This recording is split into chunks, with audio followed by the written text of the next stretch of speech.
ಇನ್ನು ಮೂರನೆಯದ್ದು ವೆರಿಕೋಸ್ ವೈನ್ಗಳ ಸಮಸ್ಯೆ. ಭಾರತದಲ್ಲಿ ವೆರಿಕೋಸ್ ನರೂನಿಂದ ಬಳಲ್ತಿರುವವರ ಸಂಖ್ಯೆ 10 ಲಕ್ಷಕ್ಕಿಂತ ಹೆಚ್ಚಿದೆ. ಈ ಒಂದು ಸಮಸ್ಯೆ ಇಲ್ಲಿ ಹಲವರಲ್ಲಿ ಅತ್ಯಂತ ಕಾಮನ್.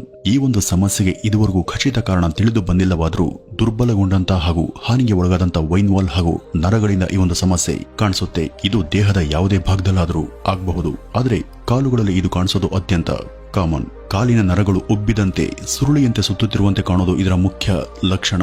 ಅನೇಕರಿಗೆ ಇದು ಯಾವುದೇ ನೋವು ಅಥವಾ ಸೂಚನೆಯನ್ನ ಕೊಡದೇನೆ ಬರುತ್ತೆ, ಆದರೆ ಕೆಲವರಿಗೆ ಇದು ಒಂದು ವಿಧದ ನವೆ ಹಾಗೂ ನೋವನ್ನು ಕೂಡ ಉಂಟು ಮಾಡಬಹುದು.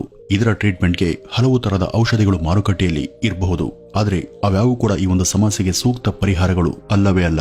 ಆಯುರ್ಬ್ರಹ್ಮರವರು ಈ ಒಂದು ಸಮಸ್ಯೆಗೆ ಅಂತಾನೆ ಆಯುರ್ಬ್ರಹ್ಮ ವೆರಿಕೋಸ್ ಕೇರ್ ಮಾತ್ರೆಗಳನ್ನ ಆವಿಷ್ಕರಿಸಿದ್ದಾರೆ. ಈ ಮಾತ್ರೆಗಳ ನಿಯಮಿತ ಸೇವನೆ ಗಂಟು ಗಂಟಾದ ವೈನ್ಗಳನ್ನ ಸಾಧ್ಯವಾದಷ್ಟು ಸಹಜ ಸ್ಥಿತಿಗೆ ತರುವಲ್ಲಿ ಸಹಾಯವನ್ನ ಮಾಡುತ್ತೆ. ದೀರ್ಘಾವಧಿಯಿಂದ ನೀವು ವೆರಿಕೋಸ್ ವೈನ್ ಸಮಸ್ಯೆಯಿಂದ ಬಳಲ್ತಾ ಇದ್ರೆ, ನಾನಾ ಕ್ರಮಗಳನ್ನ ಅನುಸರಿಸಿ ಸೋತಿದ್ರೆ ಹತಾಶರಾಗುವ ಅಗತ್ಯ ಇಲ್ಲ. ನಿಮ್ಗೆ ಅಂತಾನೆ ಆಯುರ್ಬ್ರಹ್ಮ ವೆರಿಕೋಸ್ ಕೇರ್ ಮಾತ್ರೆಗಳನ್ನ ಹೊರತಂದಿದ್ದಾರೆ. ವೆರಿಕೋಸ್ ವೈನ್ ಸಮಸ್ಯೆ ಇರುವವರು ನಿಸ್ಸಂದೇಹವಾಗಿ ಇವುಗಳನ್ನ ಸೇವನೆ ಮಾಡಬಹುದು.